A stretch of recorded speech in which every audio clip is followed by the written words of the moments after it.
Hello and welcome back to the next blog guys. आज बड़ा सुहाना दिन है, कुछ नज़ारे दिखाते हैं आपको भी। जबरदस्त सनराइज हुआ है आज तो गाइज।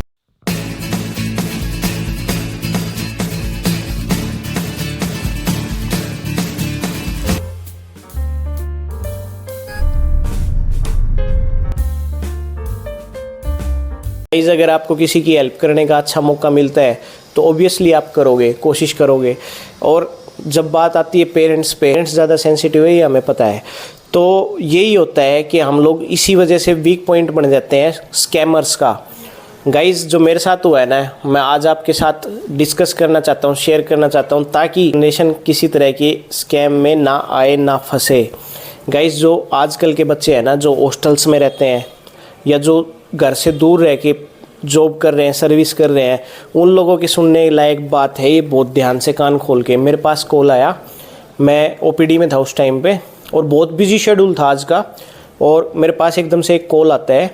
और उस कॉल में मतलब इन लोगों को इतनी नॉलेज भी है कि गरीब आदमी बन के कैसे बात करनी है, वही टोन, वही लहजा, वही सारी चीज़ें। बड़े प्यार से उसने मेरे फादर का नाम लिया, बोला कि मैं आपके फादर साहब का कोई जानकार हूँ जिनसे मैंने काफ़ी टाइम पहले उधार लिए थे कुछ पैसे। तो मैंने पूछा कि जी आप उनसे बात कर लो, मैं आपको उनका नंबर दे देता हूँ। उसने कहा नहीं, उनने बोला है कि आपके नंबर पे पैसे मैं ट्रांसफ़र कर दूँ। तो मैंने कहा ठीक है आप कर दीजिए। तो उसने मेरे से ये पूछा कि क्या ये आपका यूपीआई नंबर है? तो मैंने हाँ ना कुछ जवाब उसको दिया नहीं, मतलब सही तरीके से मैंने जवाब नहीं दिया, क्योंकि थोड़ा डाउटफुल मेरे लिए हमेशा रहता है, क्योंकि पब्लिक डीलिंग है, पेमेंट के मामले में हम लोग ज़्यादा सेंसिटिव होते हैं इस मामले में। तो मैंने उसको कोई ख़ास जवाब दिया नहीं। लेकिन उसने क्या किया, एक मेरे पास मैसेज आया, ₹10 क्रेडिटेड इन योर अकाउंट। तो मैंने वो मैसेज देखा तो मुझे एकदम से ये लगा कि भाई हो सकता है कि मेरे खाते में 10 रुपये आ गए हों। तो उसने यही बात मेरे से पूछी कि मैंने आपको एक इनिशियल अमाउंट भेजी है 10 रुपये की, क्या आपके पास आ गई है? मैंने कहा हाँ आ गई है। और उससे उसने ये वेरीफाई कर लिया कि ये मोबाइल नंबर मेरा उससे लिंक्ड है या नहीं लिंक्ड है। तो ठीक है, मैं थोड़ा जल्दी में था तो मैं उसकी बातें सुनता रहा। फिर उसने 30,000 का एक मैसेज भेज दिया मेरे पास। तो मैंने देखा 30,000 आए, जबकि उसने मेरे से कहा था कि 3,000 रुपये देने के लिए आपके पापा ने बोला है। तो मैंने वो 30,000 का मैसेज देखा तो एक बार मेरे माइंड में आई कि भाई इससे गलती से ट्रांसफ़र हो गए 30,000 रुपये मेरे खाते में। फिर उसने कॉल पे कॉल वो करता रहा, मतलब मैं एक तरह से डिस्टर्ब भी हो रहा था, क्योंकि भीड़ भाड़ थी क्लिनिक पे अच्छी खासी। तो मैंने कहा कि एक बार अंकल जी आप कॉल काटो, फिर मैं एक बार बैठ के ठंडे दिमाग से सोच के फिर मैं आपका हिसाब किताब करता हूँ कि भाई एक्स्ट्रा अमाउंट आ गई तो मैं वापस दे दूँगा। लेकिन वो बंदा रुका ही नहीं, कॉल पे कॉल करता रहा, और आखिरी में रोने लग गया लिटरली कि भाई मेरे पैसे है ना 27,000 रुपये, आप अभी के अभी डालो जी, मेरे को बहुत ज़्यादा ज़रूरत है, और मैंने तो एक भले के लिए आपके पैसे वापस लौटाए थे। तो उस चीज़ से मेरे को भी थोड़ा सा लगा कि भाई है ना इसके पैसे वापस डाल देने चाहिए। लेकिन मैंने जैसे ही मोबाइल एप्लीकेशन खोली ना बैंकिंग की, तो मैंने देखा मेरे खाते में कोई पैसा नहीं आया।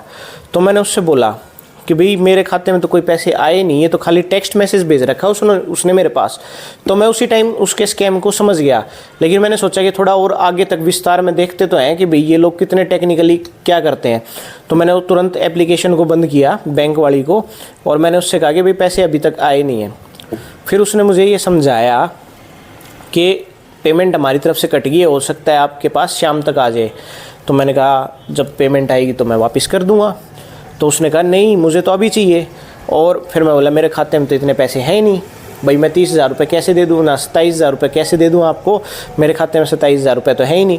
तो उसने लिटरली मेरे से ये जानना चाहा कि तुम्हारे खाते में कितने रुपए हैं, मतलब टेक्निकली उसने मुझसे बोला। लेकिन मैंने उस चीज़ का भी उसको कोई जवाब नहीं दिया। फिर वो बोला कि आप एक बार है ना 5,000 रुपये डाल दो इनिशियल, देन जो भी होगा वो आप कर देना। तो मेरे को तो पता लग ही गया था कि ये स्कैमर है, ब्लॉक कर दिया, उसकी कॉल मैंने रिसीव नहीं की। लेकिन गाइज़ इसमें हो सकता है कि कोई ना कोई विक्टिम डेली एक इनका हो जाता हो।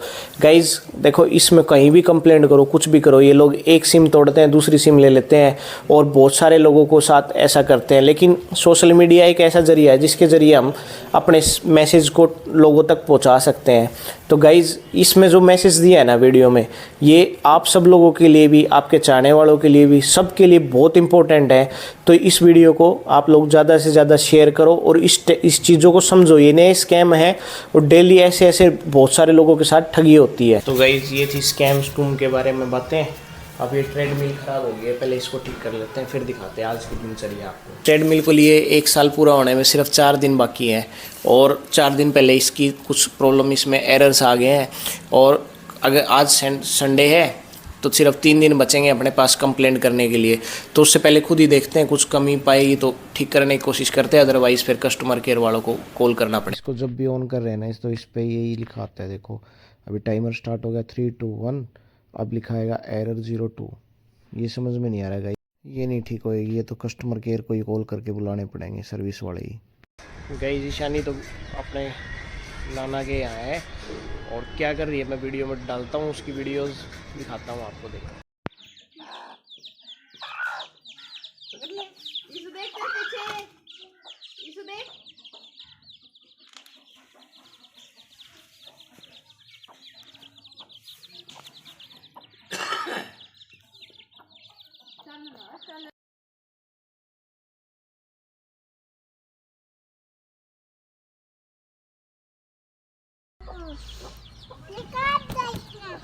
निकाल दो ये भी।